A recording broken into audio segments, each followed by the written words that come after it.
Mouvance Ravalmanan, pas de retrait de candidature.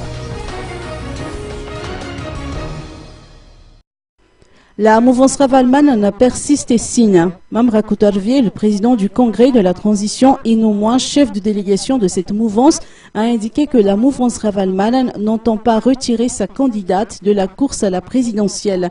Ce fut en marge de sa rencontre avec Vladimir Koncharenko, ambassadeur de Russie à Madagascar, cet après-midi. Le diplomate lui a rendu visite à l'occasion de son départ annoncé pour bientôt.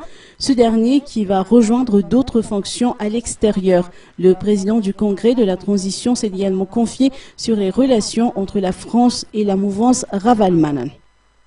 Je confirme que Mme Ravalmanan ne va pas retirer sa candidature en tant que candidate de la mouvance Ravalmanan aux élections présidentielles. La relation avec la France, la relation de la mouvance Ravalmanan avec la France était... Nous n'avons aucun problème. Nous n'avons aucun problème de relation avec les Français. Moi particulièrement, mon fils est français, mes enfants sont nés en France, mais la France nous semble dépasser un peu le cadre de la médiation exercée par la SADC. Je m'explique. La France a déclenché bien avant le début de cette crise concernant le retrait des candidatures des 3 candidats controversés, a lancé une mesure de non-octroi de visa, alors que les forces politiques étaient en pleine discussion.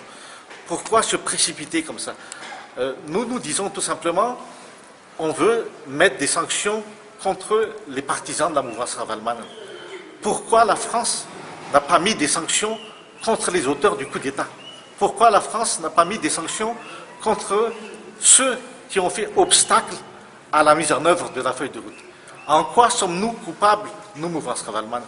Notre candidate remplissait, à notre avis, complètement les conditions prévues par la loi, non seulement malgache, mais également les traités internationaux auxquels Madagascar fait partie.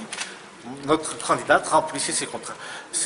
Si notre candidate n'a pas pu être présente 6 mois physiquement avant le délai, la date limite de dépôt des candidatures, c'est parce qu'il y avait ce qu'on appelle en droit un obstacle de fait et de droit.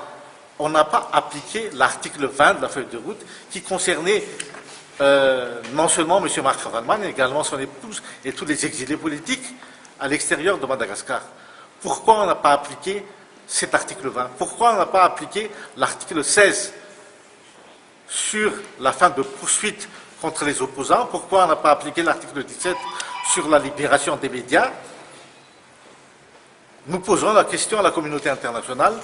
Pourquoi la communauté internationale, à ce moment-là, n'a pas pris des sanctions contre ceux qui faisaient obstacle à l'application de la feuille de route?